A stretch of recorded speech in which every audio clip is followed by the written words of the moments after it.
Welcome, Scorpio, to your July 2022 tarot reading. I am the Aries Archer, and thank you so much for tuning in. So, getting started, we have your past, present, and future energies. So, in the past, you have the Hierophant, and in this deck, the roses signify wands. So, the way the Hierophant seems to be enamored by this rose, it makes you think of, someone who is in a very rigid or traditional, conventional situation, whether that be a job, relationship, spiritual path. It seems like you may have been looking at this rose, studying this rose, like as in your passion, a new idea, a new attraction, toward something that may feel more appealing and more fulfilling to you. And in the present moment, you have the Five of Swords, which is conflict.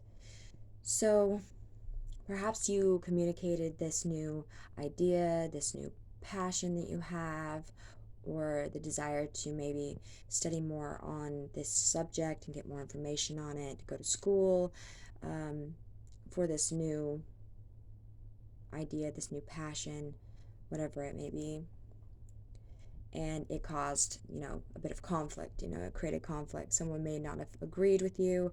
You may have been feeling very victimized, like they just weren't understanding and being reasonable with you, and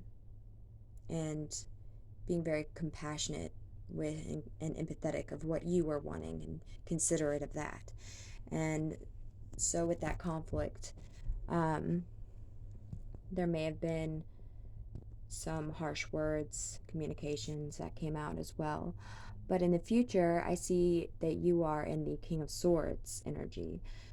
So, taking a very practical, logical approach to the situation, finding the clarity that you need, the knowledge that you need in order to make the best decision to move forward, and being a master of his element here, the King of Swords, you will do just that and take action, make a decision, and actually move forward in the future in July, Scorpio. So moving on to the next part of the future for you, the next card after your King of Swords, making that decision, moving forward, is the Sun. So feeling very free, embracing your inner child, feeling very happy and joyful with this new decision and new path, or in a new situation, or with a relationship that you may be in, if that's the case for you. However, something comes to an abrupt, painful end, because perhaps the conflict was not quite resolved and you couldn't see eye to eye, or it could just be that something from your past, like a job, had to end so that you could start something new.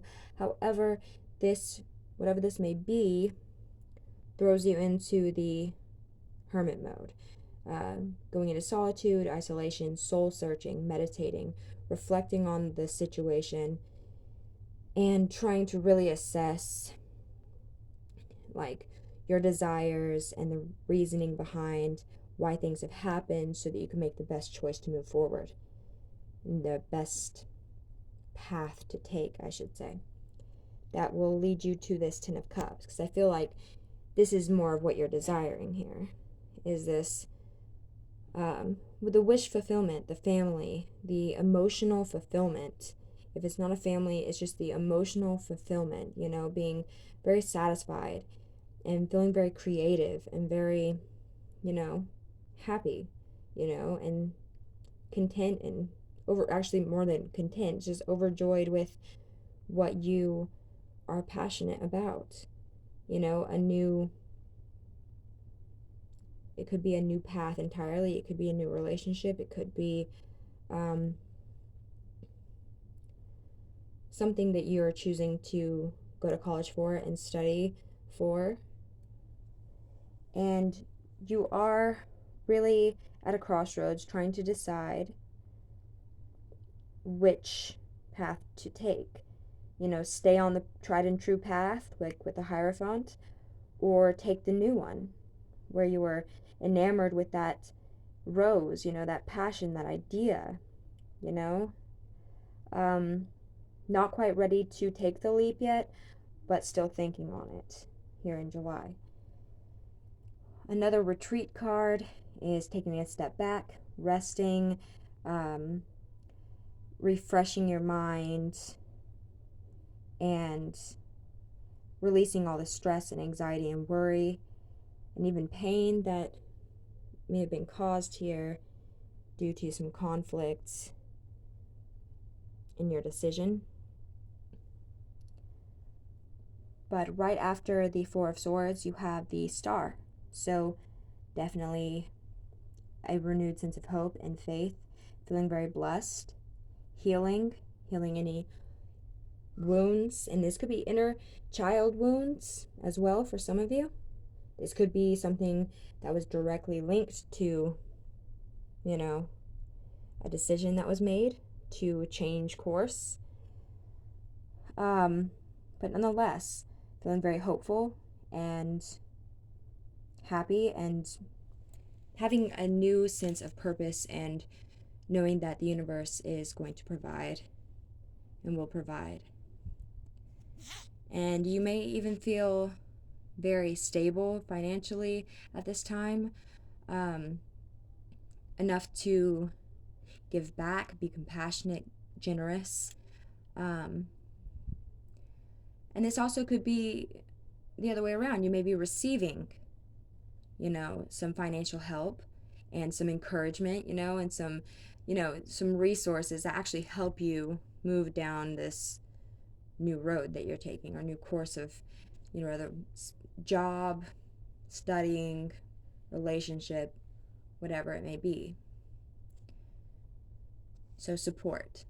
You will be receiving support, or you may be giving to someone or something. And the overall energy is the Magician, so very much manifesting your desires and just manifesting what it is you truly desire and what you feel passionate about. And the overall outcome goes from the Tower to the Ten of Pentacles. So something bad that has happened here, that seems like chaos and just terrible, something terrible that happens, seems like the end of the world, actually is a push into the Ten of Pentacles, down the path that you need to go, and reassessing your life or relationship or line of study. You're being pushed to reassess that so that you can go through this Tower moment to get to this Ten of Pentacles, the material wealth and abundance and happiness, as well as this Ten of Cups, emotional fulfillment as well. What you don't see coming at the bottom of the deck is the Lovers. So, a major choice, for sure. At a crossroads, a decision must be made. And if this is love for you and relationship-wise, this could be your true soulmate, twin flame, or even a partnership, business partnership can even be, coming in for you. Something that you don't expect, as it's the bottom of the deck, you don't see it coming, enters your life or reveals, is revealed to you in July. So, with that being said, our Alice the Wonderland deck, who in the world are you? Getting to know the new you. So that goes back to reassessing your life and yourself and your path that you're on and making new moves and manifesting. Manifesting your heart's desires and following that path and planning to follow that path. And you may be receiving support down that path where someone may not have agreed with you, So, yeah. And then, last but not least, making everything fall, you have 14, which is Yule in the Wicca Oracle deck. And it says, "Tend the flame of your spirit and do not give in to depression or despair. The dark times are temporary. Your faith is being tested. Know that you are eternally loved, even in the most barren and bleak seasons of your life. The light will return, always."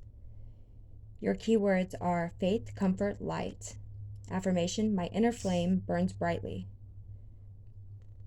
What awaits you in the deepest dark? Also, if you are dealing with someone, it could be in a romantic sense, it could be in your own chart, but I'm going to give you the signs. The Lovers and the Magician, that would be Gemini energy, as well as the Hermit and the Magician would be Virgo energy. The Sun, Leo, Taurus, another Scorpio, and Aquarius. And with the swords being present, as well as the air sign major arcanas being present, it could be Gemini, Libra, and Aquarius. Yeah, it could be any sign that you're dealing with, but those are the ones that stand out most to me here, as well as the number 10. You have 3 10s here, may be significant to you. All right, Scorpio, thank you so much for tuning in. Until next time.